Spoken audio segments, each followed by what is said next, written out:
When I was at primary school, the headmaster abused myself and many others, and we were interviewed by the police as children.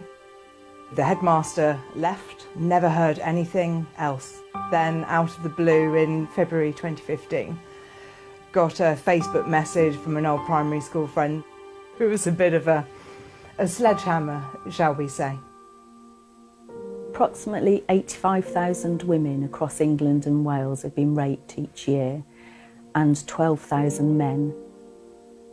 RSVP is a rape crisis charity.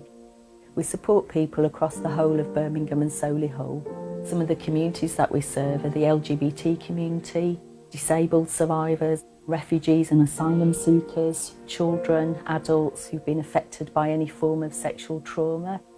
I had an arranged marriage. A few months into the relationship, he was very abusive, very controlling. I had to escape. Survivors can receive up to 24 weeks of counselling. We also offer 10 weeks of counselling to the supporters of survivors, partners, their parents, their family and friends. And we do that because we recognise the global impact that sexual trauma can have on an individual. Some of our services are available 7 days a week. It's estimated that 15% of people report to the police after sexual offences. That means it's the vast majority of people who don't feel able to. I was extremely afraid of who to reach out to. If I wanted this to be looked at, I would have to report it to the police, and that was the thing that I was most afraid of. The ISVA service, that stands for the Independent Sexual Violence Advocacy. For some people, they're very sure that they want to report to the police, so we would assist them in doing that. At RSVP, we're experiencing 40% increase. From April 2016 to March 2017, we supported 820 adults and 220 children through the ISVA service. I've never been to court before. My ISVA was literally sat right, you could sort of touch them, so it sort of felt safe. Without their support, I would not have been able to be on the witness stand and to feel empowered. Anybody that is either currently a client of RSVP or has been in the past can attend the free legal clinic. Last year we trained over 900 professionals on all sorts of aspects of sexual violence and abuse. We work closely with the University Hospitals Birmingham NHS Foundation Trust with their umbrella contract, which is offering sexual health services across the whole of Birmingham and Solihull.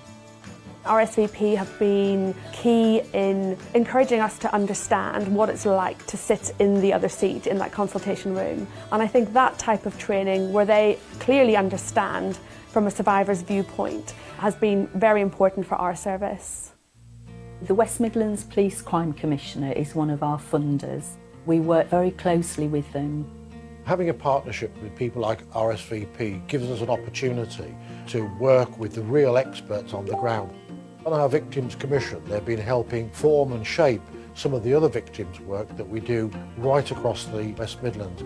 Great organisation, doing great work and helping others to succeed as well.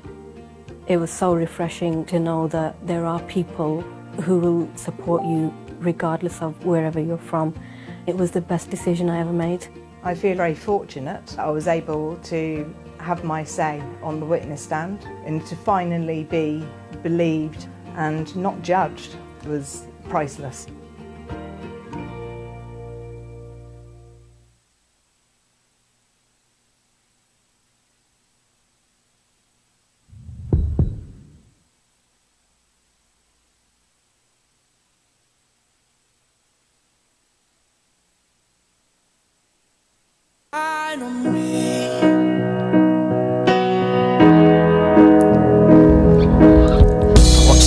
As it falls through my grasp on the beach where I'm stood here to ask, won't you come down from your tower?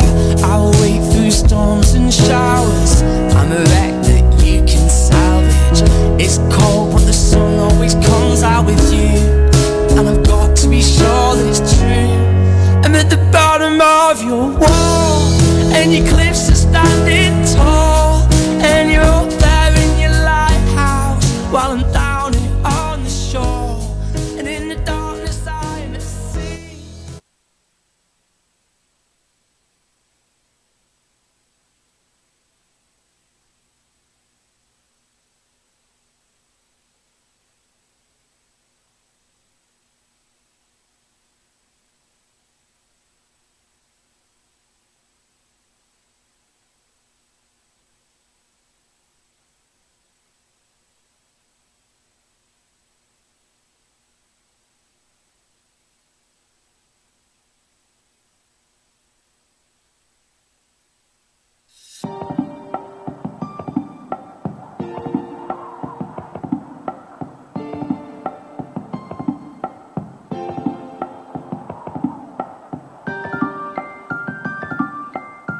targeting that far side of the field earlier in the game.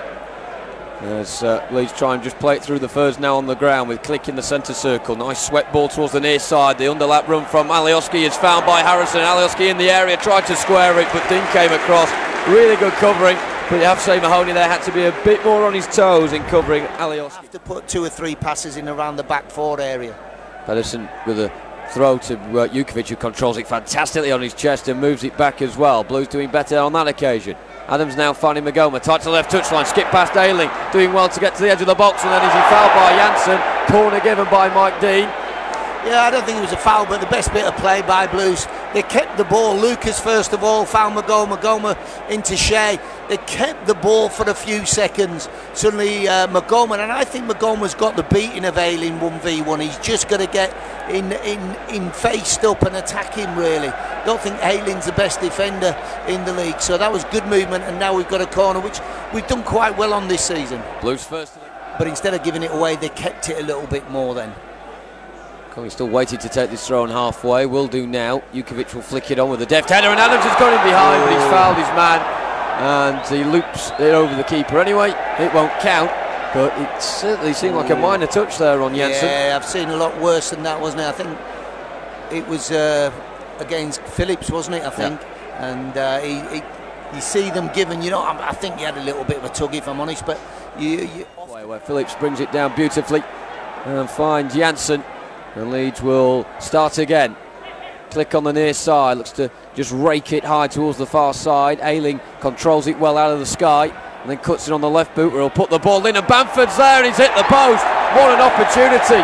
The Leeds fans thought that was a goal there, as Patrick Bamford nearly made it 4 goals in 4 games against Blues, but just latched onto it and failed to guide it on target. Inside of the woodwork, Camp claims it, still 0-0. Oh, a bit of luck there, isn't it? Because when it hits the woodwork from that angle... Dean doing well to turn away there from Roberts on the edge of the D, and now find Gardner. Blues maybe woken up by that moment from Bamford, which was certainly had alarm bells ringing. Blues now on the far side with Magoma, cutting in on the right boot, coming to the edge of the box, squaring fast for Jukovic, who leaves it for Adams, chance for Adams! Goal!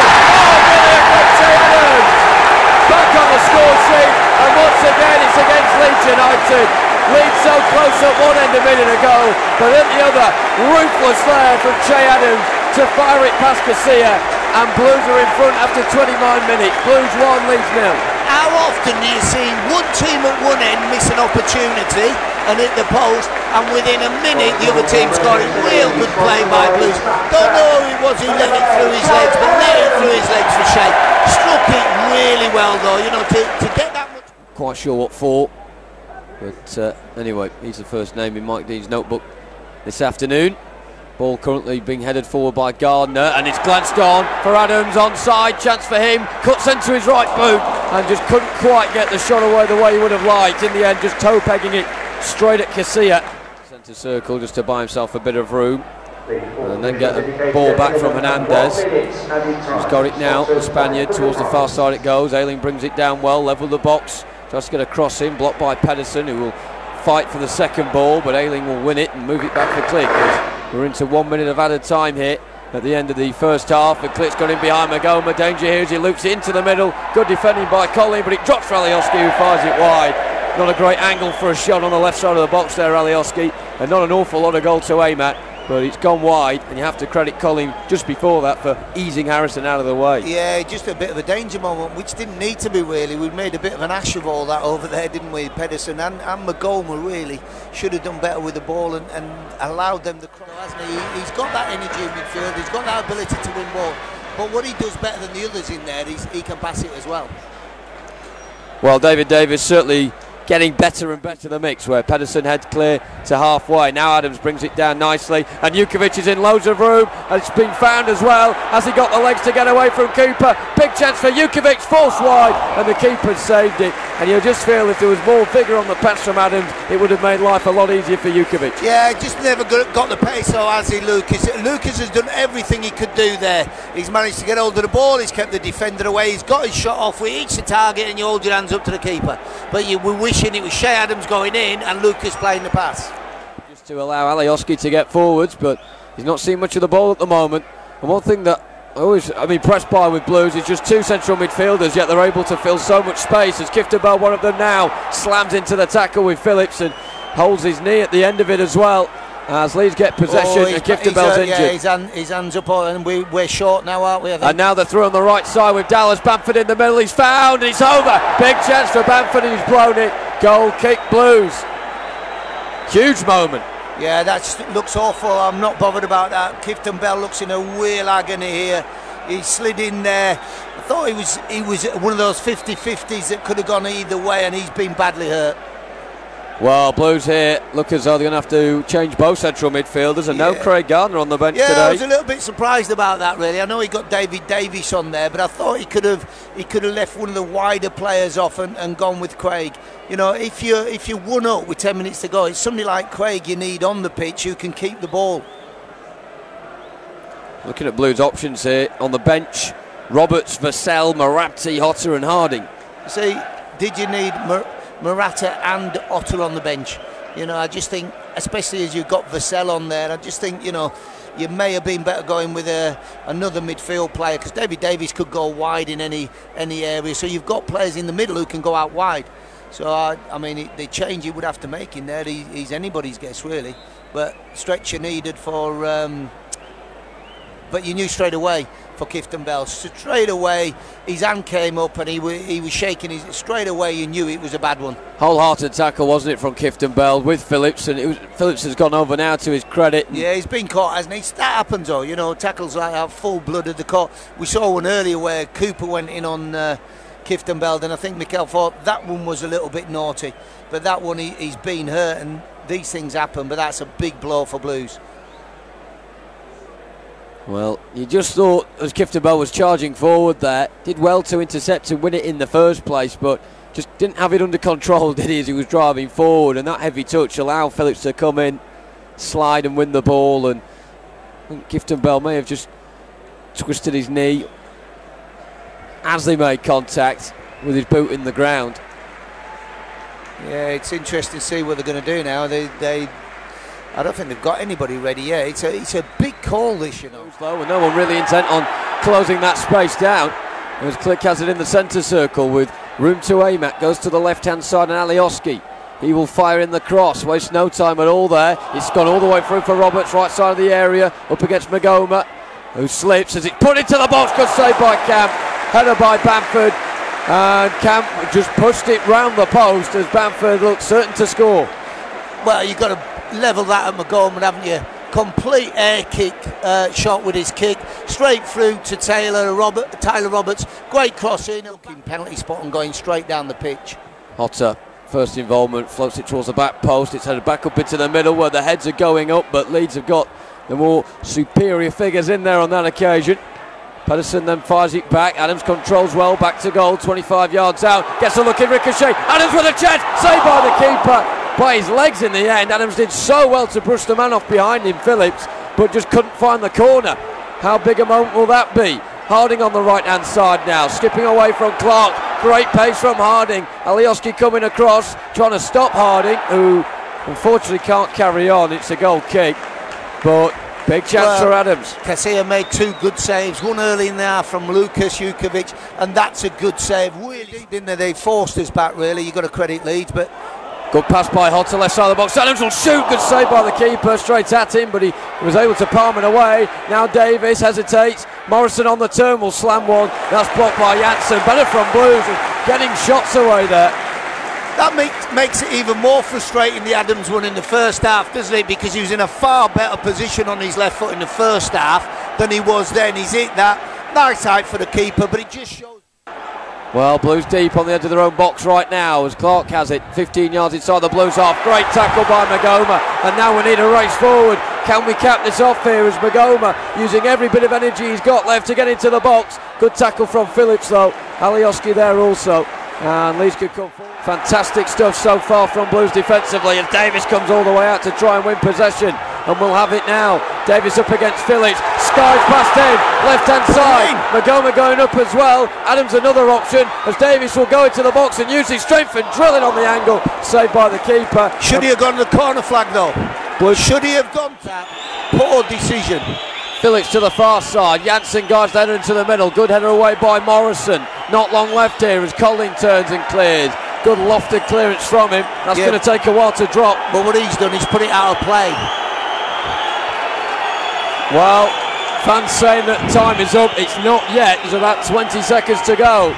Pressure still on for these final precious moments. Up it goes by Phillips. It's flicked backwards by Morrison. Hotter's got to deal with this. Heads it back to Camp, and that might well be that. Yeah, I think that'll be it.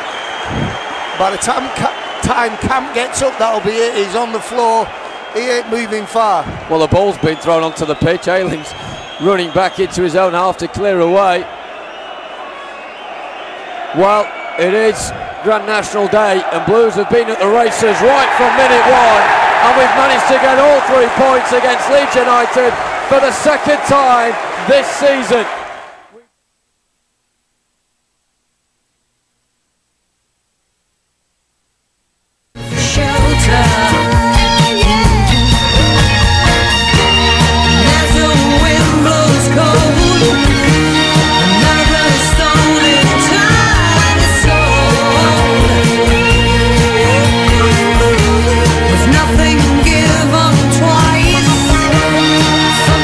Days, but long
Tilton, keep right on!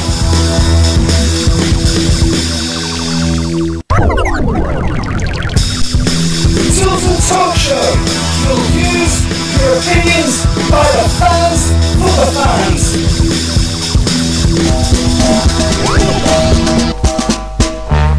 We are the lads from the Tilton. We'll support you till the end of the day. We're so happy following the blues. We love you, what more can we say? Birmingham's the team, down at St Andrews. We are all supporters of our team. We chanted Super Blues, ringing all around. Now all you blue boys know what we mean. We are the lads from the Tilton. We'll support you till the end of the day. We're so happy following the blues. We love you, what more can we say? Let's hear you in the cup, singing our song, helping and sharing the load. It's worth the point at home when we sing together. We're there at the end of the road. We are the lads from the Tilton. We'll support you till the end of the day. We're so happy following the blues. We love you, what more can we say? We have the team that's tops here at St Andrews. They gotta give us what we're longing for. An introduction from Nick. Hi, as many as you have gathered, I'm not where I should be tonight. Many years ago I suffered a life-changing spine injury which has never been the same since. I had a small issue a week last Saturday and tried my best to work it off in the early part of last week. By Thursday I was going into full body spasms and had a doctor's appointment which I simply couldn't get down the stairs at home to attend. An ambulance was called and after some very strong medication was able to get downstairs and into the waiting ambulance and off to Queen's Hospital Burton. Since then I have been on morphine several times a day and various other drugs which have only been out of bed 3 times. I'm waiting on an MRI scan and referral to a surgeon in Derby hopefully tomorrow. This may well put me out for the rest of the season, but rest assured I will be back. I have no access to social networks, so can't keep up with you all. I have no idea whether I'm going to be in here for one more day or yet more surgery, only time will tell. But the thing I am sure is that the Tilton Talk Show will go on, and I'm sure Mr. Fun will openly take on the last 15 minutes in my absence. So I'm a bit rock bottom at the moment, as we had just paid a deposit on a holiday to Egypt in July, especially after last year's debacle with the not so wonderful service from Ryanair.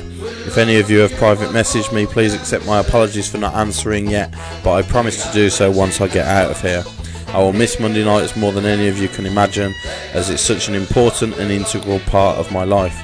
I look forward to getting back in training with the lads as soon as I can, but due to the complexities of the issues I have to do as the professionals around me advise. Once I have more info on the next steps, I will email Mrs. Brown and kindly ask him to post it on the Tilton Talk page. I will miss you people so much. Thank you for supporting the show, our show, yours and mine. One family, stronger together. Always keep right on. Let's hear it from the stand. So come on, sing this song once more. We are the lads from the Tilton. We'll support you till the end of the day. We're so happy following the blues. We love you, what more can we say?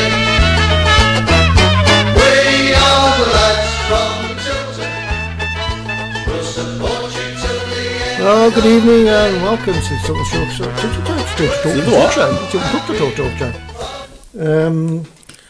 Okay.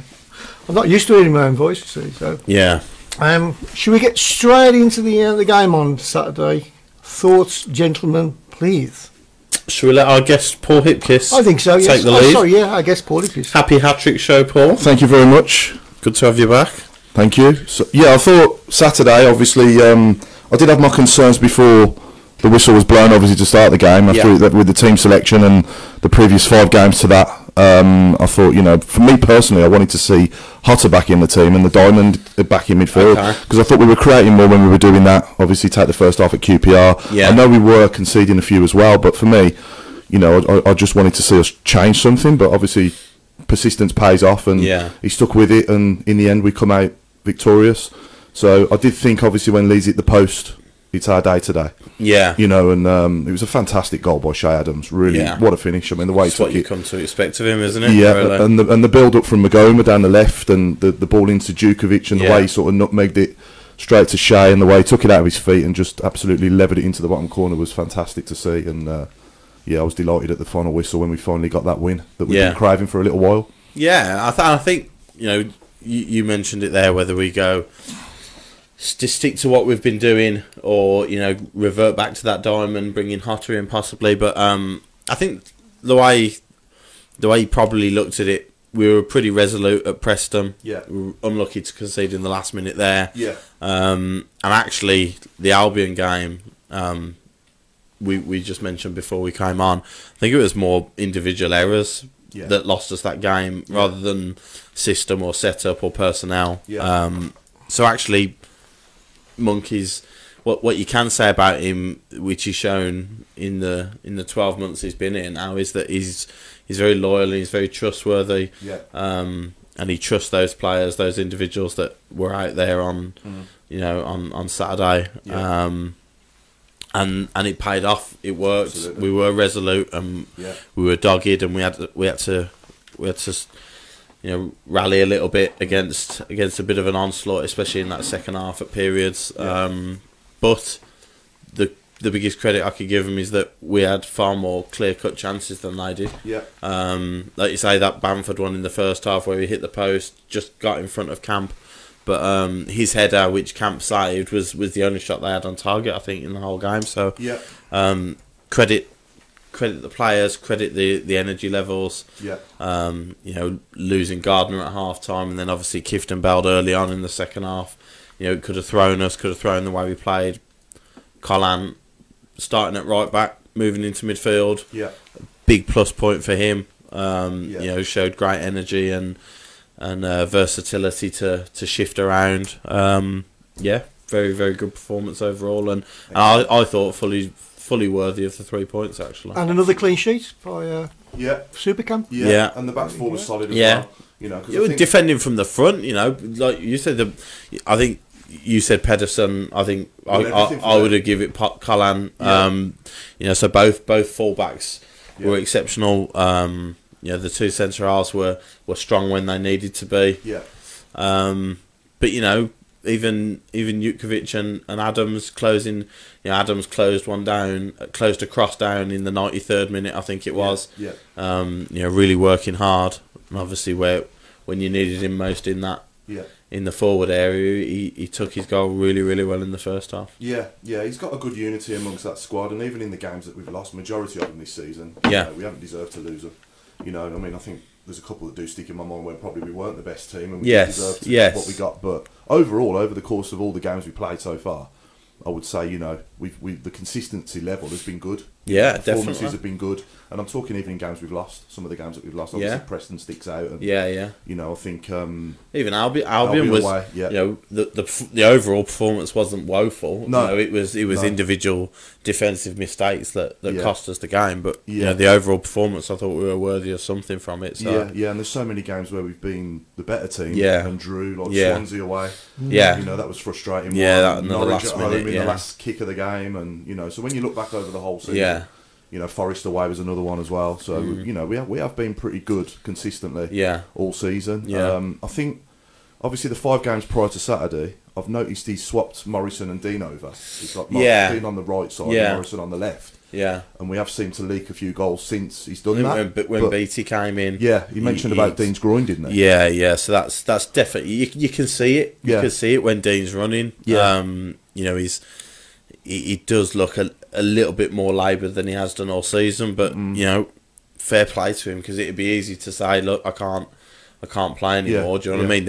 They've identified a way in which he can get out on the pitch. You know, switching him over, and they've kept a clean sheet against a side who, you know, are still in with a really good shout of getting automatic promotion this season. So. Yeah. I thought they both looked back to their best on Saturday, Morrison and Dean. I thought they were both excellent, especially in the air. You know, obviously Leeds aren't your archetypal lump it in the box to the big man team sort of thing, but they still had to do it when they needed. They chucked Jansen forward late on, I think, the centre half. So and they were strong. Yeah, but no, we can build from this now, and obviously next 6 games we've got left, you know, we should hopefully get enough to see us through to the end of the season. Yes, and it's going to be an exciting summer then. I think. I don't think he's got a bottomless pit to spend. But at least he'll have something, you know, to build.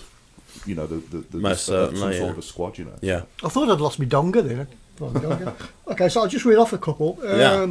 Paul Gill says, now we may be missing 2 first-choice midfielders. Will Monk change the system for Wednesday? Possibly. He might go back with the diamond again, maybe. With Sheffield United coming, I'd be surprised. I'd be surprised if he didn't say, let's do it again, let's go again. Yeah. Gardner wasn't an injury per se. I think he just felt ill, didn't he, at half time? I think it was, So hopefully, given 4 days rest, you know, he'll be available back. Obviously, Kieftenbeld looks a different scenario altogether. So, you know, but if it is Gardner, if it's the case that Gary can come straight back in, I'd fully expect it to just be Davis for Kieftenbeld and go again, boys. Kevin French, going back to the Albion game, you won't like this. A referee decision cost us at Albion, Mr. Fun.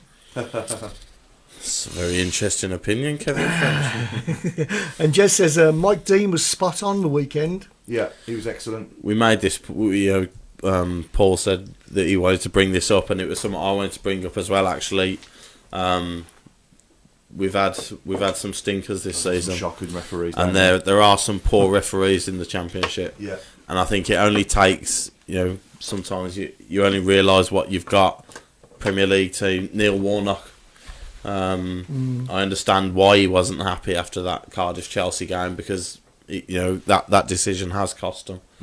But to come out and say they're the worst officials in the world. Trust Neil, you were in this division last season. You should know very well the difference between Championship referees and the elite, which Mike Dean is a world of difference. And I completely agree. Who was it who mentioned Mike Dean? Who mentioned Mike Dean? That was Jez, I believe. Jez, and Paul said it as well earlier. Yeah. Top class. Top class the way he went about his business. You know, he gets a lot of negative publicity for his theatrics at times, the way he gives things. He is, but do you know what? He looks like he's a guy who enjoys his job. Exactly. And he's good at his job. And he's passionate about it anyway, the way you can tell that. But actually, he refereed it brilliantly. He didn't let it get out of control. No. He put his foot down when he needed to. He made I can't remember a bad decision. Even the tiny little ones, I thought every decision was fair. So I have to give him full credit. And if we can have that every week, then you know, you might see a bit of a different league in the Championship. For this one. Would Paul knock down the main stand? Oh. Would I knock it down? I'd love to see it. Well, as long as it's rebuilt. Knock it down with just have a gap there. I think, to be honest, he's a bit of a dinosaur now, isn't it? It's been there since 1906. I know they've replaced a few seats, but I've been inside and in the exec areas and stuff, and it could do with a bit of a reinvention, to say the least. And wouldn't the stadium look amazing if they brought it up to the same height as the Klopp? I think so, you know, so I swung it all the way around. If they can join it, or even if they didn't, and then you know, it'd still look amazing. So I would, if we can, But I'd rather see the money spent if it's between that and the money being spent on the team and a striker. You know, nobody's going to choose the main stand, are they? I'd rather see an improvement on the pitch if I was given the choice. But if we can do both, then Yeah, definitely. There's the nostalgia thing, isn't there? Nostalgia thing as well, like with grounds like Yeah. there aren't that many. But I'm sure people. James Beattie was all in favour of keeping it, wasn't he? Yeah, but there is that nostalgic effect to it, and you know, you change that, and it could become a different stadium. But I don't think it would. And Ray's just said, "Bring back Nick." Yeah. After that comment. There's absolutely no surprise there. Sorry, Ray. We scored the new one, the Ray Hobro stand. Yeah, as well. yeah. Just the new Ray Hobro We'll build a brand new spanking new stadium stand and then rename it. Yeah, that'd be a good idea. Yeah, exactly. The new Ray He could have the first seat in the new stand. Yeah. yeah. How many does the main stand hold? I don't know. Not that many, surely. 3. I want to say about 8 to 10,000, Really? maybe. That many? Do you reckon? That's a lot. Is that a lot? It feels a lot considering that the whole ground's only 30, isn't it? I'd have said about 5-ish. Yeah. 5-ish, I'm going. 4 or 5. 4 or 5. Yeah. Dave Twine says, don't think all players coming back for corners will work against Sheffield United. Leeds goalie was sitting on the halfway line, waiting to be exploited. Surely, says Dave Twine. Yeah. Trouble is, who are you going to leave up? Because, you know, unless it's Magoma or Mahoney, maybe. But you know, when Hotter came on, he was the first man, wasn't he? Because I remember him clearing a pretty poor corner towards the end. Adams and Jutkovic obviously are your front men, but they're so vital in defending set pieces as well as attacking them that you want them in that box. So it's difficult to leave someone up when you're under the cosh. When you're 1-0 up and under the cosh, it is difficult not to bring everybody back and just focus on you. They work on their corner duties week in, week out in training, and you know they'll know what Sheffield United have to offer, and I'm sure they'll be ready for it when it comes. And just going back to the ref, Mike Dean gets stick, but you could see he was a Premier League ref compared to the dross we normally get. Absolutely. 100% right. Yep. I don't think there's many refs even in the Premier League at that level, is there really? No, I think he's like the cream of the crop, isn't he? I think the best he's one in one the of the Prem, best. would you say? Yeah. I think he's up there with Michael Oliver, maybe. Yeah. I like Michael Oliver. Yeah. But yeah, he just showed the way he expressed himself. He came across, you know, firm, but you know, in control. Not like I'm the boss here, and you're, you know, just in control of everything. Yeah, he let the game flow. Yeah, you know, so yeah, fair play to him. Yeah, because a lot of the refs down there have looked way out of the depth for me. Yeah, you know. Yeah, really, you know, they let teams get on top of them and stuff like that. Yeah. But you know, Blues in the position they're in, you know, us being at home, Leeds being a big club in the Championship in the position they're in, going for promotion, but he didn't let the magnitude of the game faze him, and you know, he's managed bigger games than that. So, Pete Taylor's just said, random question, but has Shay Adams ever scored from a header? That is a good question. Has Shay ever scored from a header? I don't think he has, you know. No, I can't think. Off the top of my head, I can't think of one at the moment. No. But when he's bending them into the bottom corner from outside the box, who cares? As long as it goes. It doesn't matter, does it? Yeah. No. But he's James Beattie spoke about him a couple of weeks ago when he came in. Just his all-round game is absolutely sensational at the moment. For him to work as hard as he did throughout that game, you know, defensive work, running into the channels, causing Leeds problems. Obviously, he got his goal, but that towards the end where the ball was hoofed at him, and he brings it down, traps it, looks around him, spins the defender. You know, that just sums up the way he's been recently. Just a different gravy, you know. And when he's like that, people won't be able to play him because he's so strong and he's so quick. If he'd have put that away, that would have summed up his season. That would. Yeah. Let's not forget though, he wasn't in the team at the start of the season. He was in and out. Yeah. He came off the bench at Forest, scored that great goal, and he's never looked back after the season. Yeah. You know, so most what a difference certainly, one goal can make. And then Leeds, he started Leeds away and got the brace, didn't he? Yeah. And he hasn't looked back since. No, it seems many fans are resigned to the fact that we're gonna lose him basically. Well, if if he's putting in performances like that, he's a Premier League player. Yeah, you know that is as honest, you know, and that's the biggest credit I can give him. He's a Premier League player playing in the Championship at the moment, and if he keeps putting in performances like that, then someone's going to have to cough up the money for Leeds or West Brom or anybody wouldn't be able to hold on to him. Never mind blows. No, exactly. But when you look at James Maddison from Norwich to Leicester last summer, 24 million. Yeah, I'd say he's worth more than that. That's why I, you know, Tom Ross was in last week saying 12, 13 million.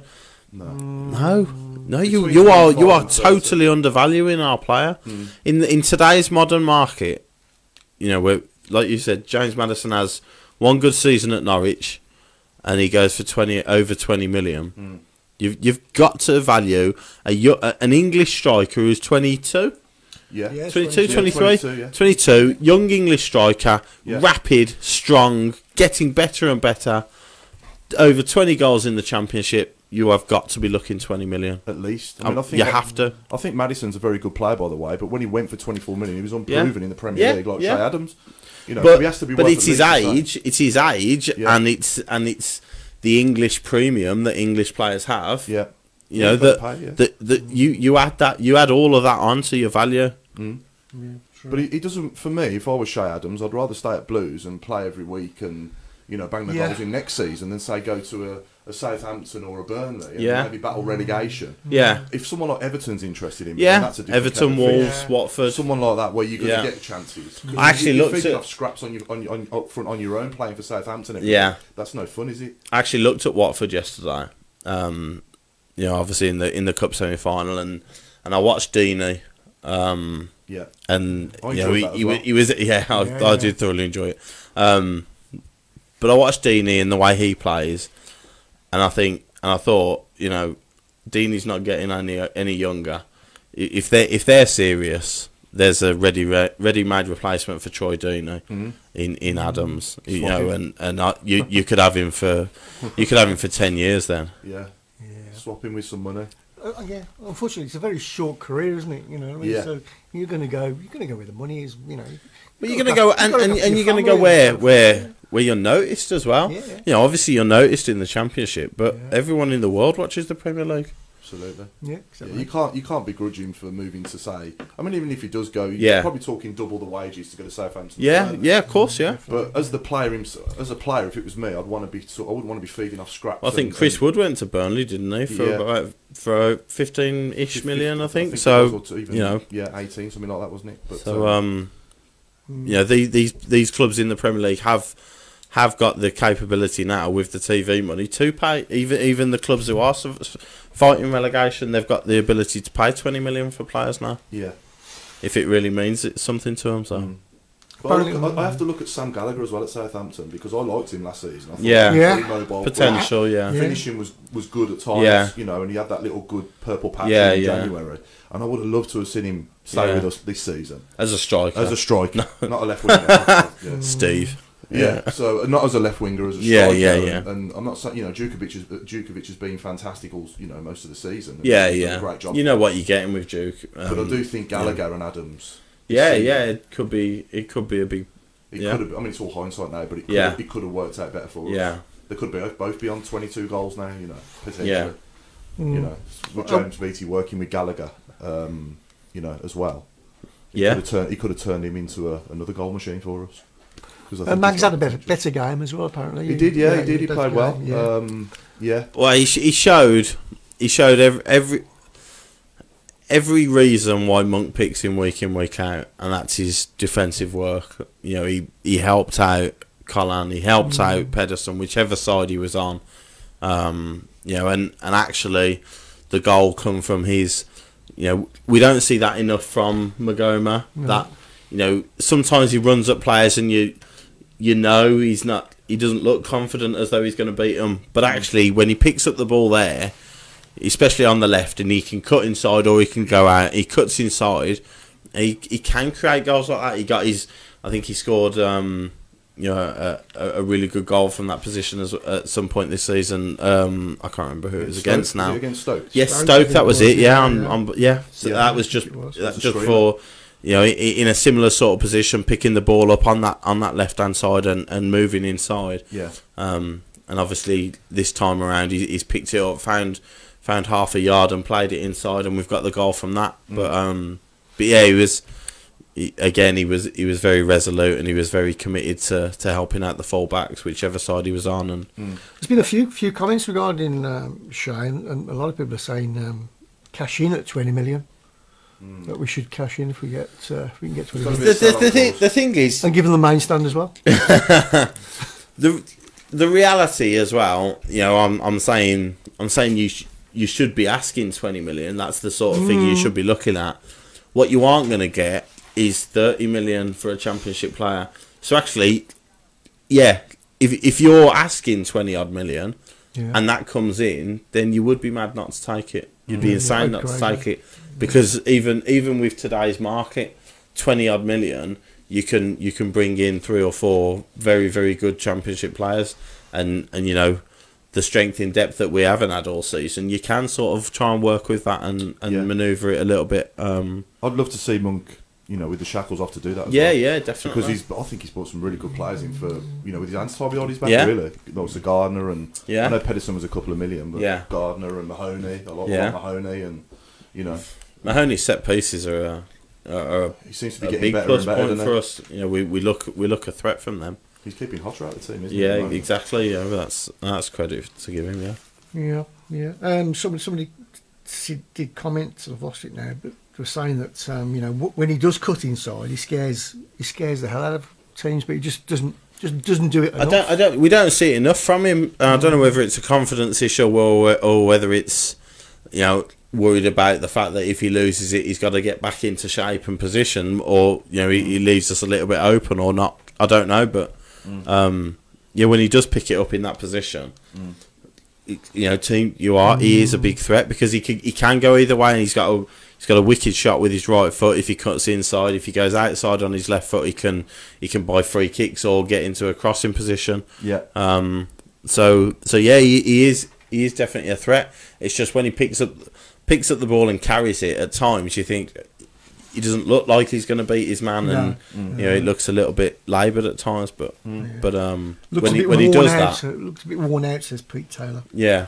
But he's another one that's played the vast majority of the season, isn't he? You know, and you've got to take all this into consideration as well. I can't recall a season. It must be a while since we've had a season where we've had so many contenders for goal of the season. I think Mahoney's against Sheffield Wednesday was a great goal. Yes, Bogle against Stoke, and Magoma against Stoke, and I love Shea Adams' goal at Swansea. That was a wicked strike. Yeah, and, you know, there's so many good goals we've scored this season. There's some I'm not naming. There's a few. You know, and Adams' hat-trick goal at QPR, where there was the lovely interplay and Hotter hit the post, I think. Yes, that was incredible. Yeah, that was like Brazil. If Hotter's shot goes in, that's goal of the season. Yeah, that's world class. Like, yeah. But yeah, there's a few. Yeah, there's some really good goals. There's a few to pick from. Cash in on Hotter this season, summer. Cash in. I still think he's got a lot to offer. What are you offering? You know, because I agree with Paul. I think he's the guy when he comes on. You know, he come on Saturday, and actually, you know, a few people were umming and ahhing, saying, "Oh, do we really? You know, do we need him? You know, we're in the trenches a little bit. You know, we're digging in. We've got to be resolute. Do we need him coming on?" But he keeps the ball. You know, we were really struggling to keep hold of the ball. Yeah, and he's the one that can. Yeah, absolutely. You know, at times he'll be. You know, he'll lose it because he's trying to develop something, or you know, he's trying to create a different way out rather than hoofing it. But we haven't saw the best of him yet. I know I don't think we have. Yeah, back end of last season when Monk first came in. Yeah, and then sort of last dozen games, I thought he was excellent. He was touches of magic. First sort of half a dozen games this season, particularly at home to Swansea and West Brom. Albion, I know he missed the penalty, but overall his game was just... He got the goal as well, didn't he? Yeah. They just didn't know what to do with him. So really, I think... And then in the glimpses where we went into the diamond as well, he's picking picking it up in those pockets, in between the lines of midfield and defence, and that's where he terrifies people. Exactly. Whether it's in the middle or whether he's out wide, right or left, if he's picked that ball up in the pocket and he's got an opportunity to play someone in. A number of goals this season. Adams at QPR again, not just the one he hit the post with, but the other one where he's played him through. Yeah, great pass. He is our chief creator. Definitely. I think he's got the most assists, hasn't he, this season? I would say. He must be up Duke there. and Adams with each other will probably be close as well. But yeah, he'll certainly be up there. He'll be up there. Yeah. I mean, he's. I remember his cross against Sheffield Wednesday for Djukovic's header. And he threaded a lovely pass through to Djukovic for the second goal, I think it was, against Ipswich at home when we were 2 down. Yes, was that the first one? Was it the first one? I think that might have been the first one. Okay, But yeah, some of his assists for Adams at Norwich. I know we lost the game. But that pass to Adams straight after that score. Just a little bit of ingenuity that Gardner and Kiftembeld have been magnificent this season. I'm not gonna say a bad word about them at all, but. Hotter has more in his locker in that sense than those two do, and he does make a big difference. Yeah, but if you're asking him to roll his sleeves up away at, say, somewhere like, I don't know. He will, Millwall or whatever. But arguably, you've got a better, you got a better chance if it's Magoma and Mahoney or who's the other one? Marabti. Yeah. So he's when the chips are up and you're going forward. It's a bit like I know it's a different level of player, but it's similar to Mesut Ozil at Arsenal. Mesut Ozil will never track back and work his what's-its off for the team. But when he gets the ball to his feet and he's going forward, he can really hurt teams. And Hotter is another similar type of player, but on another level. But he's and those players will, and he won't track back. But those players will divide fans, because when you lose games, like you said, away from home, so sad, like you just brought Özil up, he's got a stick again because they lost at Everton. Yeah. But actually, when he's utilised right and he has a brilliant game, he's unplayable for them, and he wins games for them, and Hotter's won games for us before. Yeah, they're flair players, aren't they? I think the last one we had was John Terrell as well, wasn't it? Yeah, similar sort of. Fabrini was a lesser version of them, because I think both of the two you've mentioned were better than Fabrini. But when Fabrini come on loan though, in the first instance, he was very good, wasn't he? Yeah, but he just didn't happen for him after his he was in a bit of a. Somebody's mentioned how much will we have to spend in the summer, and then somebody answered it a couple of posts later by saying we'll have what we sell, which is probably about right. But there again, because we're back, because we're sort of on a level foot now, which is the way I deem it, if you like, the way I've read the report. We're back to that 13 million loss over the course of a year, 39 million over 3 years. I think you look at the players that can go this summer, that will go this summer, on freeze, people out of contract. If you can shift a couple of the other players who have got 1 year left on big contracts, you're in a reasonable position to not have to scrimp and save. Utilise the loan market as much as you can. Them across the road, their best players are on loan, Mings and Abraham and people like that. So utilise the loan market well. But the important thing will be that actually, if someone comes up that is $1.5 million, 2 million, you Christian Pedersen, you can go for them rather than saying we're not allowed to. If someone is asking for 20 grand, you can offer them 20 grand rather than saying not allowed to. We've only got 10 grand, but so I wouldn't expect us to be going out buying. No, I don't people think people for 10, 12 million pounds. No. Even if Adams goes, I don't think we'll be doing that. But no. I think the owners have got the money to do that, though. Yeah, but it's just all about what's coming in and what's going out. Yeah, of course, and that's what it's all about. And we know now that they are. You'd hope now, what they've punished us. You'd hope that actually the EFL are going to take it seriously. So that you can't mess about with it anymore.